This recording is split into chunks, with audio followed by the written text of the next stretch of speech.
Hi, another windy day in paradise. Gina's parked a car there.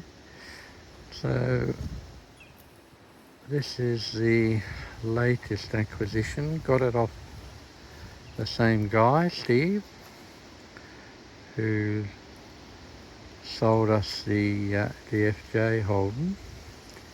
And this is a 1952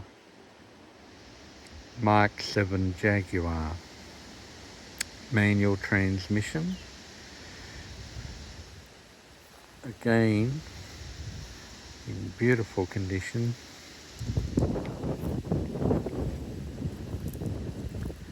I drove it for the first time this morning. Now it's mechanically perfect. I think we can say.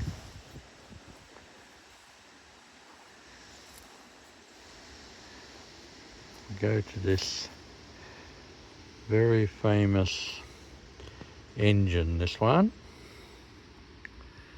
This is the XK 3.4 litre Jaguar engine.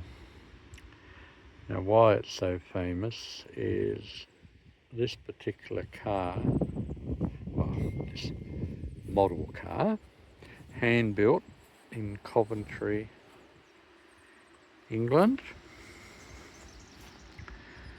For how it appears, I mean, it just looks like a stately old saloon, like a Rolls-Royce type thing, if you like. In fact, the Queen Mother owned one of these for about 20 years as a drive.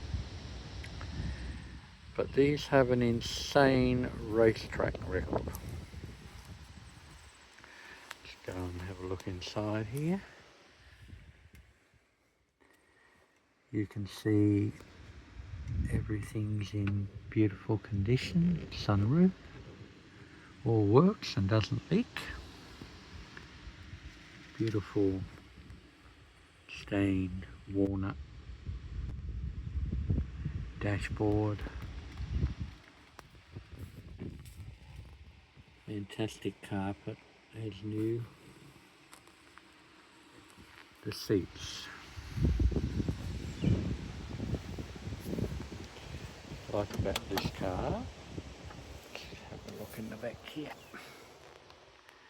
Look at this. It's absolutely beautiful.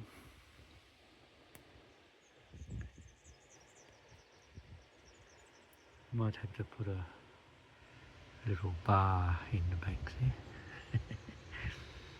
Problem is with that is I'll be driving, so someone else gets to enjoy it. I might just, excuse me, spinning around here, but this will help with the wind. There we go.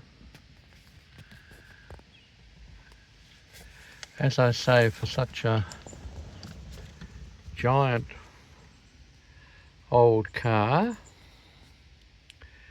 which were for the elite, I suppose, of the day, and as I say, royalty owned them as well. This particular model has an insane racetrack record. I can't believe it. I mean, I'm an old racer, as a boy, club days, and then professionally for 2 years with a very highly modified sports sedan, so I'm very interested in racing. But this car at the English equivalent of Bathurst, you may as well say, Silverstone track, this won the production touring car race 5 years in a row. Twice with very famous driver Sterling Moss driving it. He won it in 52 and 53. It also won later in 1956 a Monte Carlo rally a rally car, can you believe it? So it won that against all comers, and also in 1956 they sent it to America to compete in a Grand National race against all those American hardtop V8s. It won a 100-mile Grand National race. It won with an average speed of 59.2 miles per hour. As I say, for a car that you think is just the height of luxury and prestige, incredible racetrack record. I still struggling to get my head around it. But and this one has 4 on the floor down there. So I drove it this morning, and it's very sweet to drive. It doesn't move around. I can appreciate its handling.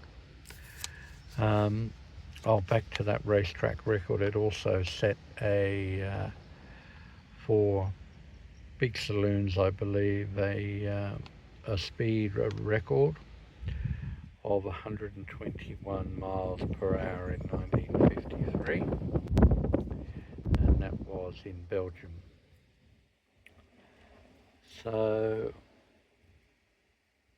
this car was part of a package when I bought the FJ Holden, and it was my intention to move it on, just to flip it, but as Gina suspected, I've got quite attached to it. So lots of little tricky things. I just love the way those doors shut for an old car. So down here on either side they have a toolkit, same in the door the other side. I'll just let that door shut itself, no pressure. Old split screen. The only flaws in this car, which one's in same model, concourse condition, beautiful cars. They can go for over $100,000, but this car mechanically perfect, very, very nice inside, but it does have some paint issues which would drag the value down. Just showing you here some of the patina. Has no rust, absolutely no rust in the body underneath, which is a big, big bonus.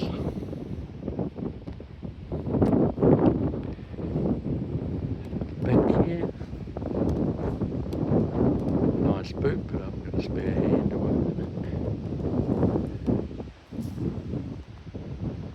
So what we might do with this is look after it, obviously, and when money permits, bring the outside paint up to scratch, then we'd have a top car. Absolutely love it. British motoring history.